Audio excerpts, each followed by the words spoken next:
पिछले भाग में राउलेट ग्रेस को पता चला था कि वो इंसानों की आखिरी उम्मीद बनकर टाउ सिटी स्टार सिस्टम तक पहुंच चुका है। लेकिन जैसे जैसे उसकी याददाश्त लौटती है, उसे एहसास होता है कि ये मिशन कितना खतरनाक और लगभग असंभव है। ग्रेस को याद आता है कि पृथ्वी पर वैज्ञानिकों ने एस्ट्रोफेज नाम के रहस्यमयी जीव की वजह से सूरज की ऊर्जा कम होते हुए देखी थी। अगर इसका हल नहीं निकला गया तो कुछ ही वर्षों में पूरी धरती भयानक अकाल और तबाही का शिकार हो जाएगी। जब वैज्ञानिकों से पूछा जाता है कि कोई दूसरा रास्ता है, तो जवाब मिलता है कि बहुत से विकल्प सोचे गए थे, लेकिन उनमें सफलता की संभावना बेहद कम थी। इसलिए हेल मेरी मिशन ही आखिरी उम्मीद माना गया।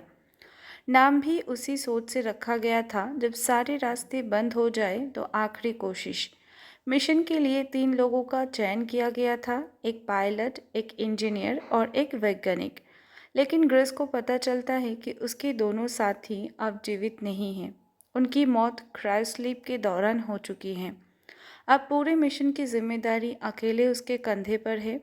अपने मृत साथियों की तस्वीरें देखकर ग्रेस भावुक हो जाता है। उसे उनके बारे में बहुत तो कुछ याद नहीं है, लेकिन फिर भी वो वादा करता है कि उनकी कुर्बानी बेकार नहीं जाने देगा।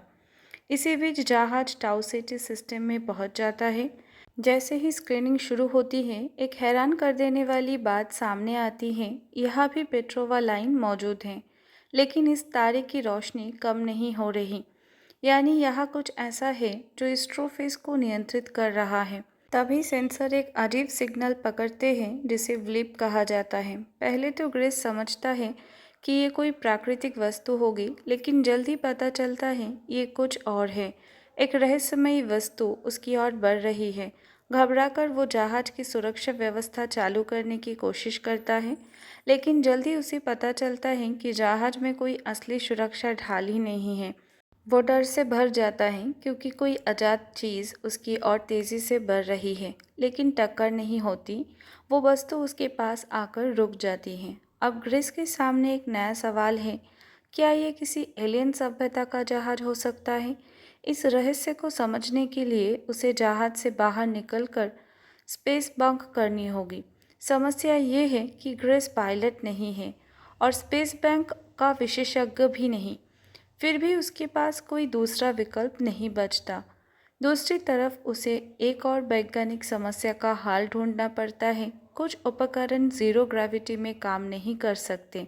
पृथ्वी पर वैज्ञानिकों को ऐसे उपकरण बनाने में सालों लग जाते, लेकिन उसके पास समय नहीं है।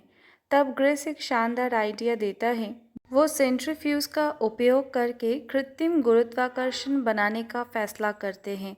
घूमती हुई व्यवस्था की वजह से अंदर मौजूद चीज़ों की नकली गुरुत्वाकर्षण महसूस होगा और उसके प्रयोग सफल हो सकेंगे। ये आइडिया काम कर जाता है, लेकिन असली चौंकाने वाला पल अभी बाकी था। जब वो उस रहस्यमयी वस्तु के और करीब पहुंचता है, तब उसे एहसास होता है कि वो कोई उल्का या मशीन नहीं, बल्कि किसी बुद्धिमान एलियन जाति का अंतरिक्ष यान है। पहली बार मानव इतिहास में इंसानों का सामना एक वास्तविक एलियन सभ्यता से होने वाला है। शुरुआत में दोनों एक दूसरे से डरे हुए रहते हैं। भाषा अलग है, शरीर अलग है और सोचने का तरीका भी अलग है। फिर भी धीरे धीरे संवाद करने की कोशिश करते हैं। एलियन लगातार टक टक जैसी आवाज़ निकालता है।